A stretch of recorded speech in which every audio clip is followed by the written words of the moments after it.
प्यारे बच्चों, पिछले लेक्चर में हमने निराला द्वारा रचित कविता उत्साह की थी, लेकिन आज निराला द्वारा रचित ही कविता अट नहीं रही करने जा रहे हैं। बेटा, इसमें निराला ने फागुन मास की सुंदरता का वर्णन किया है कि फागुन मास में अन्य ऋतुओं से क्या अलग होता है, उसकी सुंदरता क्यों अलग है, कि उस फागुन के महीने में क्या होता है कि सरसों के फूलों पर पीले पीले सरसों पर फूल आ जाते हैं और वहां पर वातावरण क्या हो जाता है, सुगंधमय हो जाता है। तो उसका वर्णन इस कविता में किया है कि फागुन मास की सुंदरता कैसी है। तो बेटा, कविता को ध्यान से सुनना। अट नहीं रही, अट समा नहीं रही, क्या नहीं समा रही? फागुन मास की सुंदरता।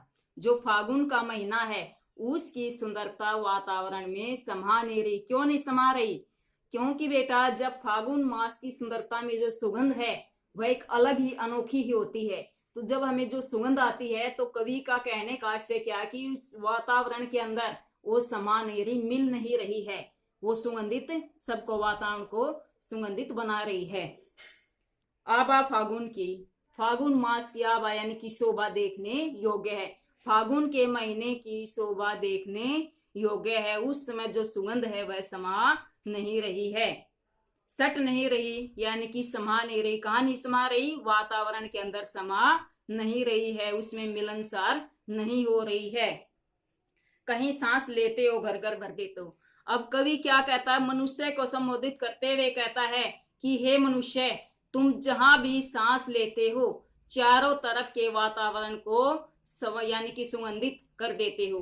कि हम किसी भी कोने में फागुन के महीने में जाकर सांस लेते हैं तो वहीं पर हमें सुगंधें प्रकट होती है, महसूस होती है कि यहाँ पर सुगंध आ रही है। तो हमारा प्रत्येक कोना किससे भर जाता है? सुगंध से भर जाता है।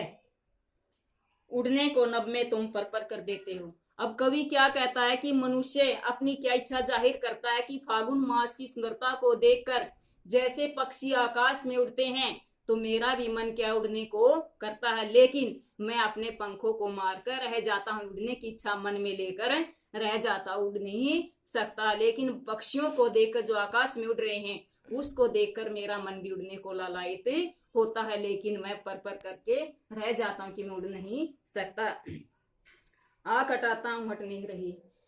अब कवि क्या कहता है कि जो फागुन मास की सुंदरता है, जो चारों तरफ वातावरण है, उससे मैं अपनी आंखें हटाना चाहता हूँ। उस वातावरण को अपनी आंखों से देखना नहीं चाहता, लेकिन मैं अपनी आंखों को उसकी सुंदरता से नहीं हटा पा सकता। क्यों नहीं हटा पाता? क्योंकि वह इतनी अधिक सुंदरता है, सुगंधित है, सुगंध है चारों तरफ की। मैं उसको देख कर ही मोहित हो जाता हूँ, मैं उसे अपनी आंखें नहीं हटा पाता। पत्तों से लदी डाल।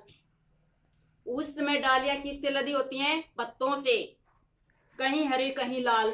जब डालियों पर नए नए पत्ते आते हैं तो जब पत्ते शुरू में आते हैं तो क्या होते हैं बेटा? थोड़े थोड़े लाल होते हैं और बाद में वे हरे होते हैं। कि जब पत्ते शुरू में आते हैं तो कहीं पर वे पत्ते लाल दिखाई देते हैं और कहीं पर हरे।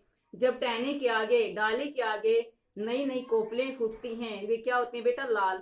फिर बाद में क्या होती हैं? जो जैसी बढ़ती जाएंगी तो क्या होगा? हरी होती जाएंगी। तो कहीं पर डालियों पर कहीं पर हरी पत्ती और कहीं पर लाल पत्ती सुशोभित हो रही हैं। कहीं पड़ी है उड़ के मंदगंध पुष्पमाला।